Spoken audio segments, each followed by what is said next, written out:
Darkcast Network. Welcome to the dark side of podcasting.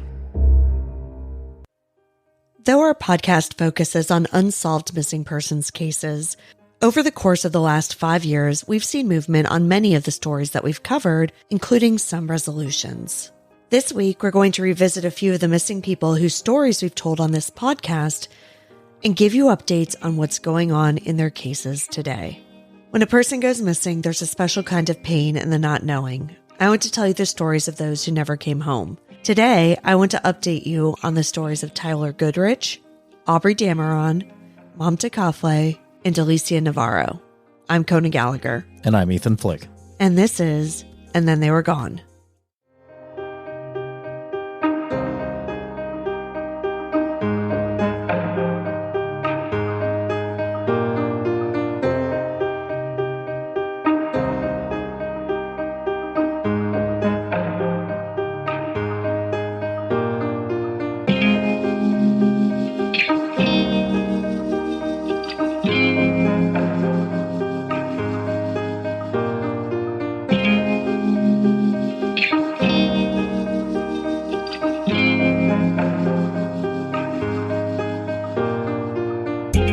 Welcome back, everyone. Welcome back. Thank you for joining us once again. I'm Kona. And I'm Ethan. And we're the husband and wife team behind this podcast. Each week, I tell you the story of an unsolved missing persons case. Ethan doesn't know anything about the case going into the episode, and he's here to provide his reactions and questions in real time, hopefully asking some of the same ones you have at home. Now, obviously, this is a little bit different, right? Since you do know about these cases. We've even talked about the updates on some of these a little bit. Some, not all of them. But there's definitely some more detail that we're going to get into today. And before we do, I do apologize for my voice. These spring allergies are really getting me. They're just knocking me out today. It's the DC area. Yeah, it's not great. Our update episodes aren't usually filled with good news, unfortunately. And while there's certainly a lot of sadness in the stories I'm bringing you today, it's bittersweet, right? Because it's good when a family can get answers about a missing person. Right. Some sort of closure. Yeah. I mean, closure isn't real, but at least, some aspect, right? Yeah. So even though, we have a lot of news that isn't great, we will be ending this update episode on a somewhat positive note, which is always a nice change. So let's get into it. This first story may be the fastest we've gotten a big update on a case we've covered. Less than a month ago, we brought you the story of Tyler Goodrich, a husband and father who went missing in Lincoln, Nebraska on November 3rd, 2023. That evening, Tyler and his husband, Marshall Vogel, got into an argument. The couple's marriage was in trouble and they had been talking about divorce. During the argument, Marshall says that Tyler pushed him in the face and the chest. He said it didn't hurt, but that it did happen, so he made the decision to call 911. Tyler allegedly tried to get Marshall to hang up the call, but when it was clear that the police were going to come, Tyler grabbed his keys, phone, and wallet and left the house on foot. A home security camera caught an image of Tyler running away from his home, but after that, there was no trace of the 35-year-old father and corrections officer. Friends, family, and police searched extensively for Tyler, but came up empty-handed. According to Sheriff Terry Wagner, quote, "The extensive investigation included interviews of over 80 people, neighborhood canvases, field and trail searches, expert-level forensic technology, and equipment to search bodies of water." End quote. Despite all of that, it was a man who was walking his dog who came across Tyler's body 16 months later. Oh, wow. Okay. Obviously, you'll get into this, but where was he in relation to his home, and why did they not find him? Well, the why did they not find him is a question that a lot of people are asking. There's somewhat of an explanation, which of course I'll get into, but yeah, it's crazy. Because on March 8th, 2025, remains were found in a wooded area less than 1,000 yards from Tyler's house, in an area that had been previously searched. What? Yeah. So they did this incredible extensive search when he first went missing, and they just missed his body 1,000 yards from his house. Yep. That's insane. Yes, it was insane. And so a lot of people, including me, were confused when this news first came out. Because, listen, my mind always goes to the craziest, most conspiracy theory place. So I was like, oh my gosh, like whoever killed him waited until and then it was searched and then put him there, right? Yeah, sure. But possibly. The sheriff's office came out and they said that they 100% believed that Tyler had been out there since he went missing over a year ago. Now, the other part that was weird was that they were able to make a preliminary identification based on his hair color and his tattoos. So there was still some skin left after decomp for a year? 16 months, closer to a year and a half. And his body was preserved enough that he could be identified by his tattoos. Huh. That's interesting. Yes. And so I and a lot of other people had trouble understanding how a body that had been out in the elements for almost a year and a half could be that well preserved. But according to William Belcher, a forensic anthropology professor at the University of Nebraska-Lincoln, Nebraska's climate helped preserve the body. He said, quote, "The driving factors in decomposition is temperature and humidity. Like yesterday, it was 70 degrees, and then today it's in the 50s. So as we get fluctuations like that, you get the beginning of decomposition again, and then it slows back down again." End quote. Okay. So he's saying that the climate of Nebraska helped preserve his body. Yeah. I mean, what about bugs? What about the other factors of decomposition? I don't know. So the other confusing part of this initial news was that officials immediately came out and said that Tyler was not a victim of homicide and that there is no danger to the public. I mean, how do they know that unless that his was body my question was too. Completely preserved? Maybe. Yeah, so they also said that no weapon had been found at the scene. Okay, who? So, I mean, okay, that rules out suicide, I suppose, but that doesn't rule out homicide.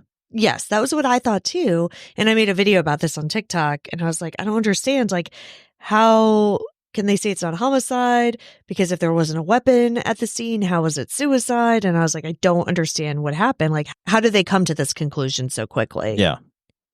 But then the sheriff said something else that brought the picture into heartbreaking clarity.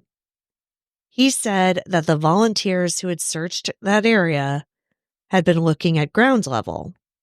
They hadn't been looking up. Oh, no.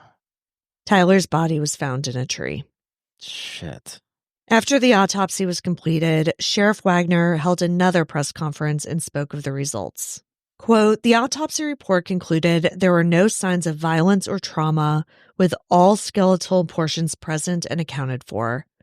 The only injury noted was to the neck, consistent with hanging." End quote. Tyler's belongings, clothing, a cell phone, a key, and a watch, were found a little over 200 yards away by a civilian with a metal detector.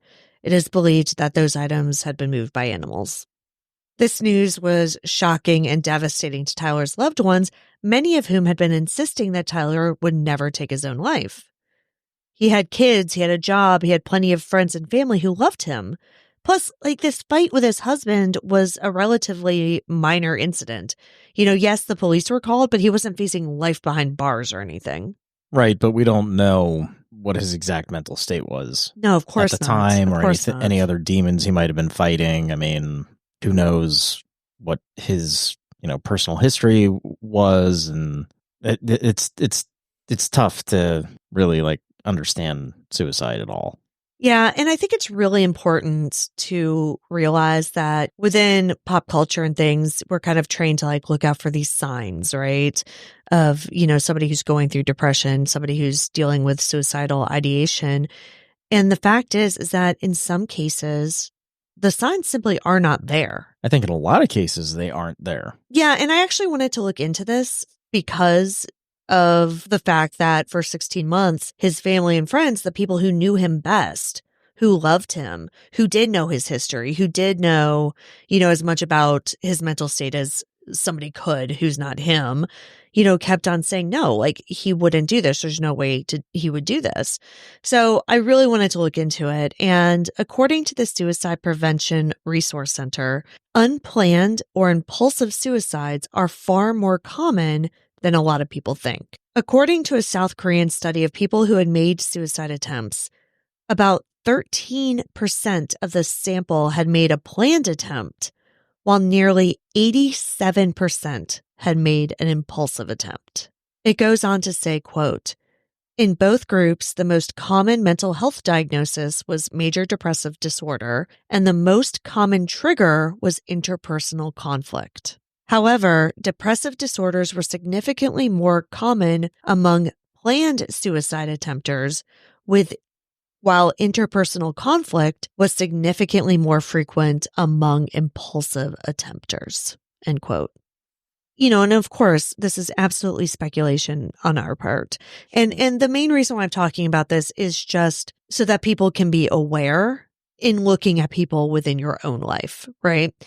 Because from what it sounded like, Tyler wasn't giving any of these classic signs of like depression or suicidal ideation. It sounds like he, had obviously been going through problems in his marriage for a while. Right. And even though it wasn't all negative, like I believe it was his father, I think it was one of his family members who recently came out and said like, they were planning on splitting up, but he had already figured out where he was going to live. Like, he was making plans, like doing all this stuff. It just sounds like this conflict that night just triggered this snap decision within him. Right. And unfortunately, even if he wanted to, he wasn't able to take it back. Well, this is a devastating end to Tyler's story. As I mentioned in the intro, his family at least has answers. Yeah. And the way he died will not in any way define his life. His loved ones have 35 years of good memories to look back on. His sister, Felicia Nicholson, summed it up best, saying, quote, Tyler was such an important person to so many people. For me, he was my oldest little brother. He was someone who always had a smile on his face. He was someone who brought energy everywhere he went. He was loud, he was funny, he was driven, and he continues to be missed within our family. End quote.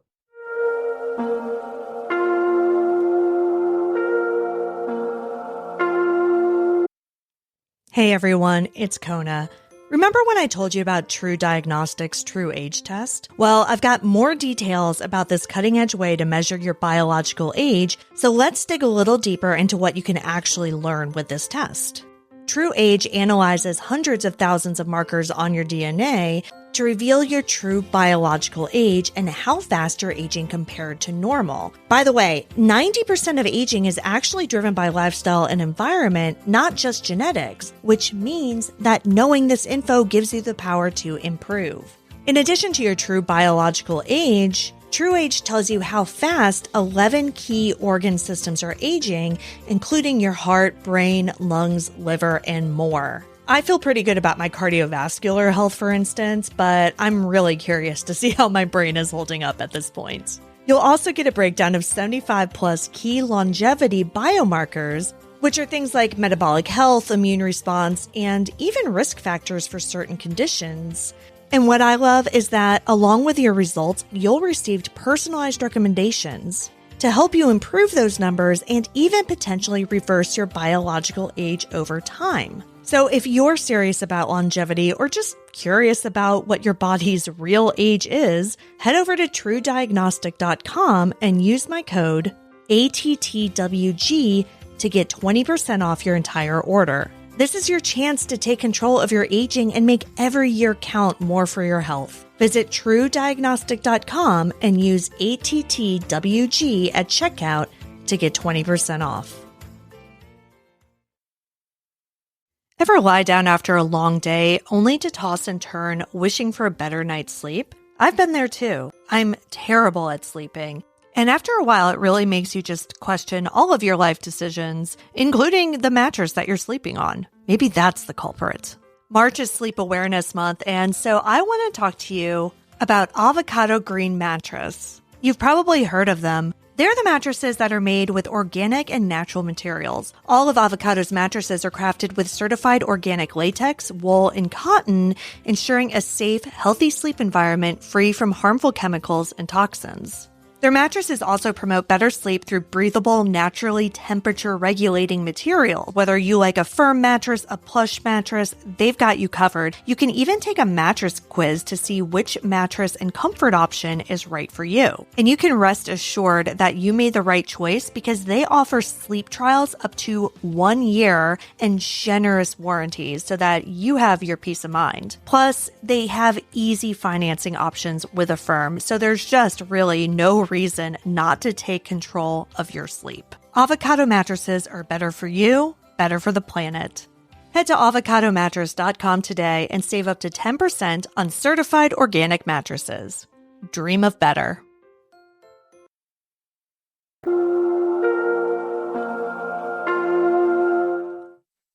On March 9th, 2019, Aubrey Dameron walked out of her mother's home in Grove, Oklahoma. Her phone stopped pinging 100 feet away, and she was never seen again. According to a 2021 Cherokee Times article, Aubrey's aunt Pam Smith said that Aubrey's mother, Jennifer Bird, reported that she was up going to the bathroom when Aubrey left the house that morning. She got a good enough look at her to see that she was wearing a black jacket, black shirt, a black miniskirt, black stockings, and black leather boots with heels. According to Pam, Aubrey's brother was also awake, and he followed her out of the house and asked her where she was going, to which Aubrey replied that she was going to meet someone. However, Aubrey didn't take her purse or prescription medication with her. Despite this, Aubrey's family waited 2 days to report her missing after she didn't return.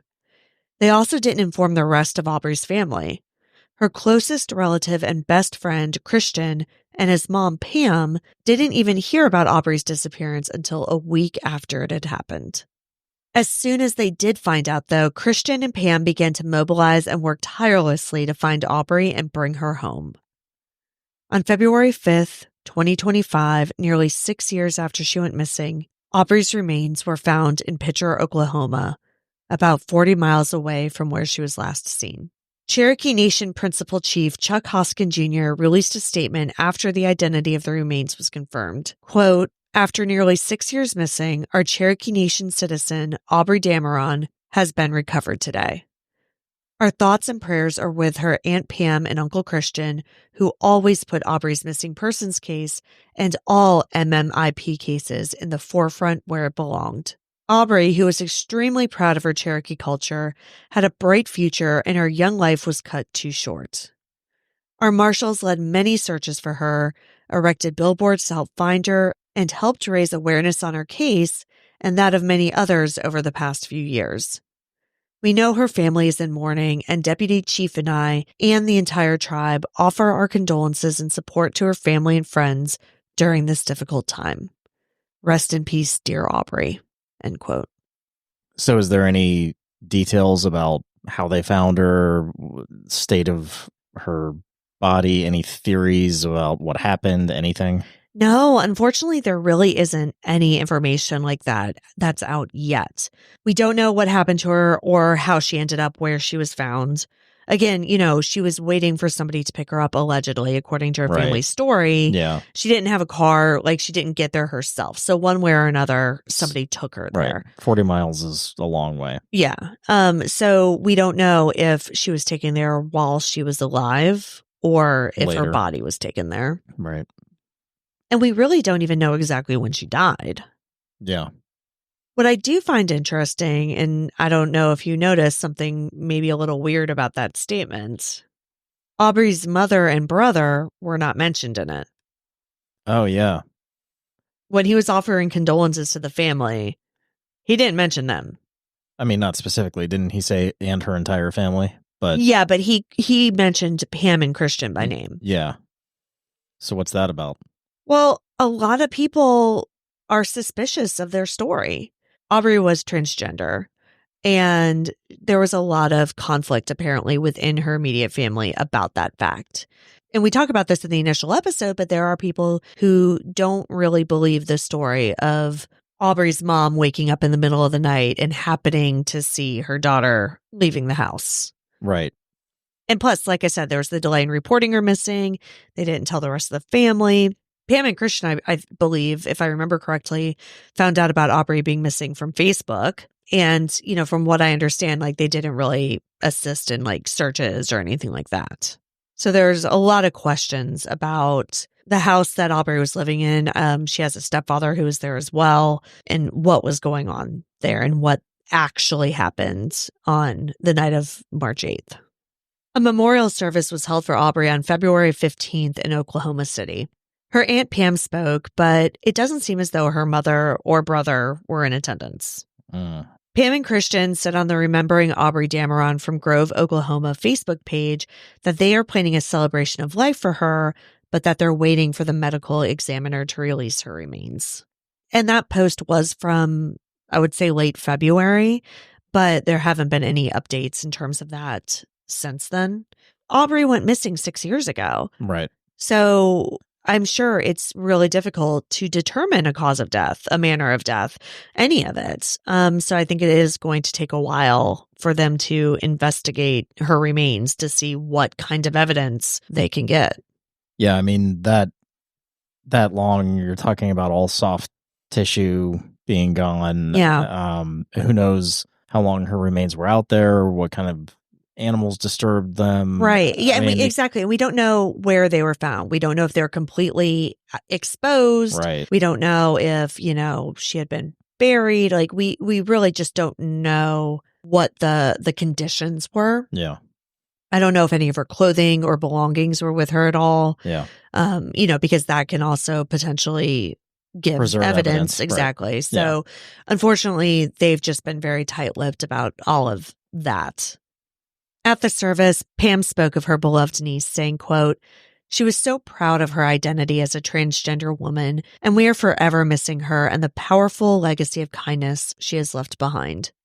From princess dresses to ball gowns, she was always confident in herself. We hope you carry the love you share for Aubrey to everyone else." End quote. Unfortunately, many questions remain unanswered in Aubrey's case, and justice so far remains elusive. The medical examiner hasn't released any more information on Aubrey's death, but we'll continue to follow this case and give you updates once we have them.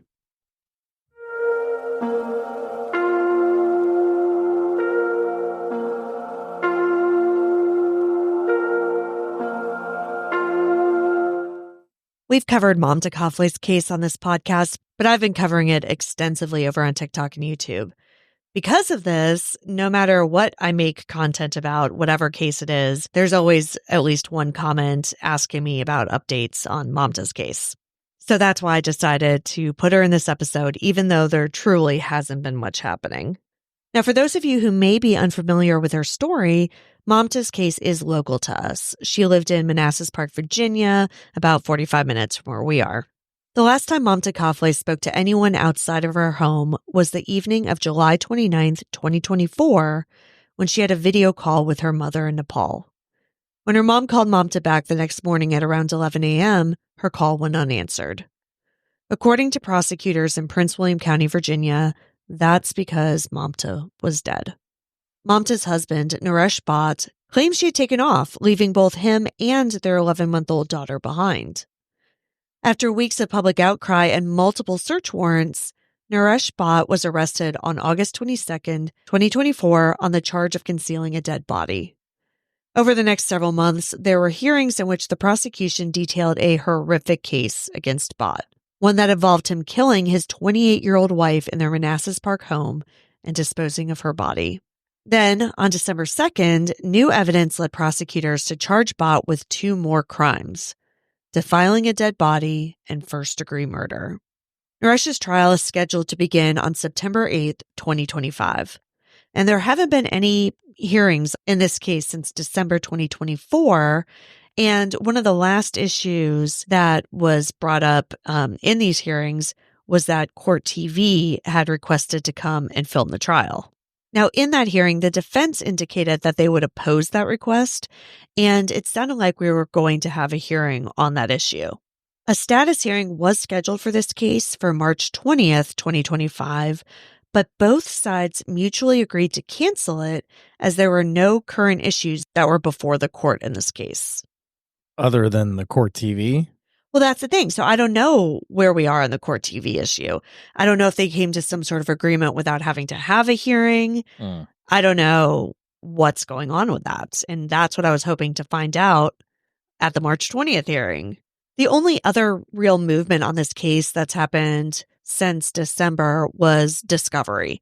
So the discovery process did happen a little while ago. So both sides are kind of in the midst of that right now. But yeah, as of now, there's nothing on the docket until I believe the pretrial hearing in August.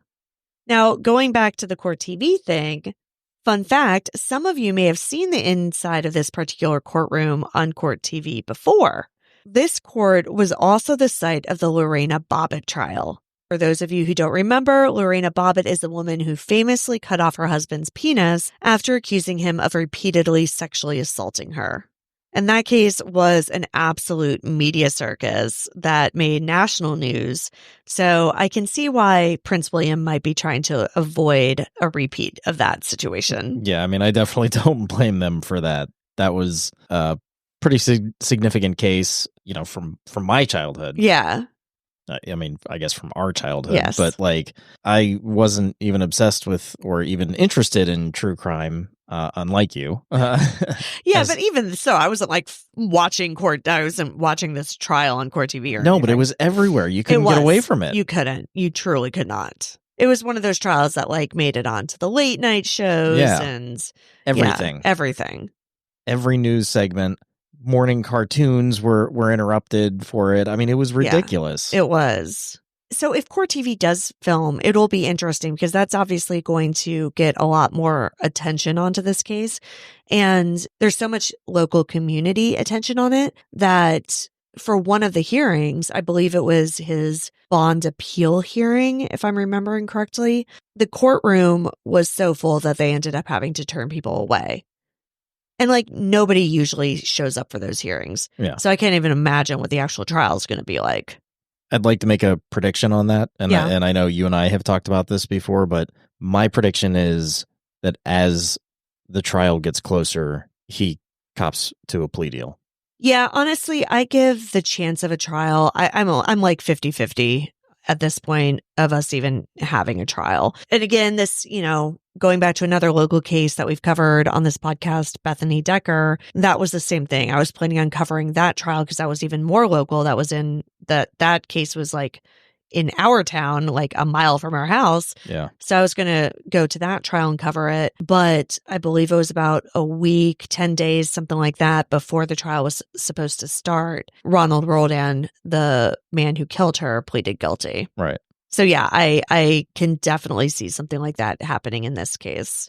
Because honestly, I mean, and you guys can go back to the other episodes that we've done on this case. You can watch the 100+ videos that I've done on TikTok and YouTube detailing every minute thing that's happened. But I mean, from what we've seen of the evidence, they pretty much have him dead to rights. 100%. There's no way that I cannot see him getting out of it. No. Which is why I think that he's probably going to cop to a plea of a lesser sentence of some sort. Yeah. And that's what Ronald Roldan did. I forget what his actual sentence was, but he did get a lesser sentence. He is actually not a citizen, though. So he will be deported after he serves his sentence here. Naresh, however, is a U.S. citizen. Oh. So a little bit different there. But like I said, I think it's a 50-50 chance that we're going to get a plea deal. I think that if we don't, it'll be because they haven't found Mamta's body and he'll decide to roll the dice with he'll be able to get off on a no he body seems case. Like he's arrogant enough to do that. He might. Yeah, exactly. And he might very well be. That's why I'm only giving it a 50-50 chance.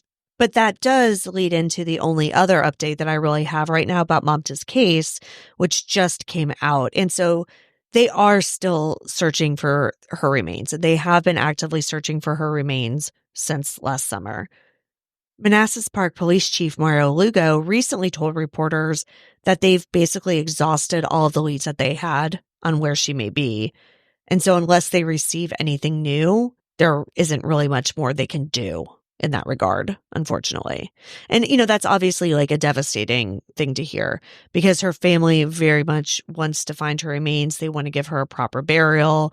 They want to give her the respect in death that she wasn't given in life by her husband.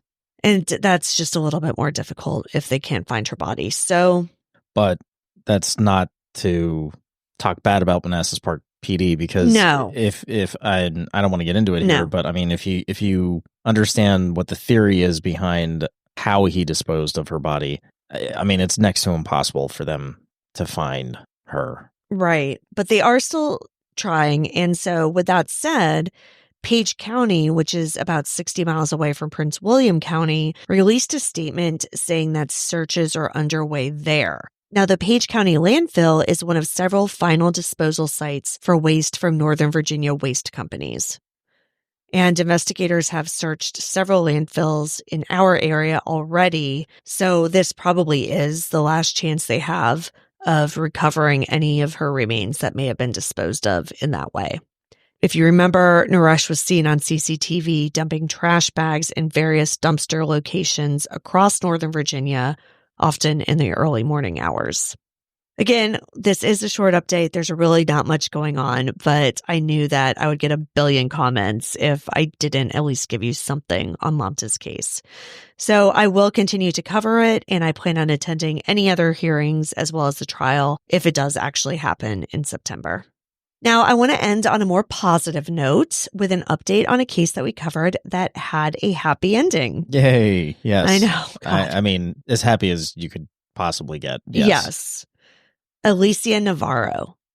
On July 26, 2023, police officials in Havre, Montana, a small town close to the Canadian border and nearly 1,400 miles north of Alicia's home in Glendale, Arizona, announced that Alicia Navarro, who by then was 18, had been located. Alicia walked into the police station and asked to be removed from the missing persons list. Now that she was legally an adult and free to do as she wished, she apparently wanted to be able to live her life out of hiding. She wanted to be able to get an ID and other documents that she could only access if she weren't considered to be a missing child. And so we did cover this in a previous updated episode. And upon further investigation, it was determined that Alicia had been living with a 36-year-old man named Edmund Eddie Davis. On October 24th, 2023, Eddie Davis was arrested in Chinook, Montana, and remanded to the Hill County Detention Center on a $1 million bond. But this arrest didn't have anything to do with Alicia. Davis was arrested on 2 felony counts of child sexual abuse based on images found on his phone. According to police, dozens of images of suspected child sex abuse were found on Davis's phone. The charges describe the images as involving prepubescent girls, infants, and toddlers. So where we left off on this is that he pleaded not guilty in November 2023 and was awaiting trial. Well, just recently, in February 2025, Davis pleaded guilty to 1 count of sexual abuse of children. He received the maximum prison sentence for this charge, 100 years. 50 years of it is suspended, and he will be able to be eligible for parole after 25 years. Right.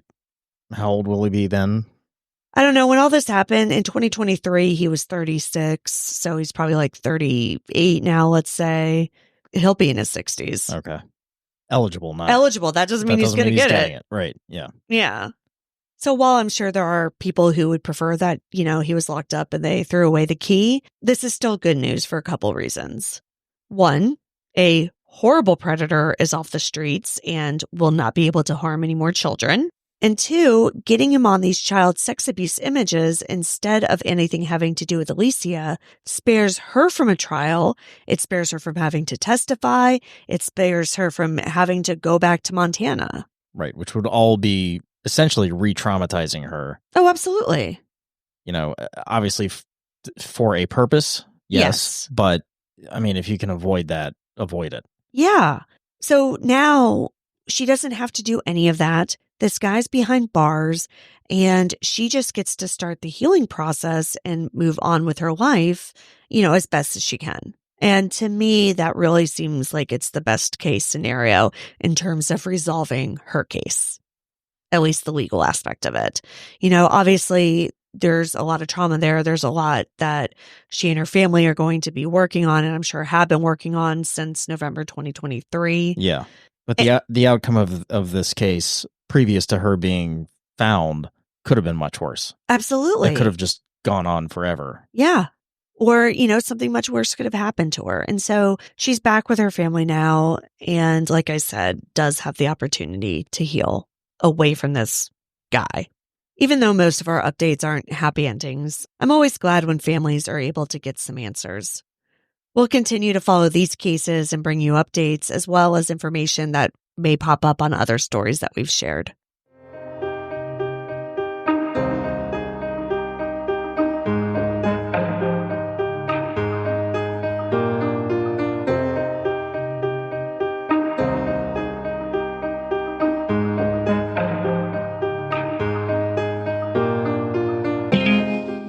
Thank you for joining me for this update episode. As a reminder, you can find the links to the original episodes in the show notes. You can see all the sources for this episode along with photos and videos at our website, andthentheywere.gone.com. And be sure to follow us on social, And Then They Were Gone Pod on Facebook and at ATTWG Pod on Instagram and TikTok.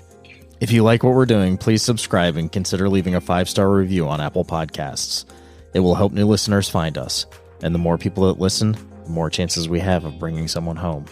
And we'll see you here next week for a brand new episode. See you next week. And Then They Were Gone is hosted by Kona Gallagher and Ethan Flick. All research, writing, and editing is done by me, Kona Gallagher. Theme music is The Stork by Ketsa. Additional music is provided by Kai Engel. And Then They Were Gone is a Little Monster production. Hey, you can do it!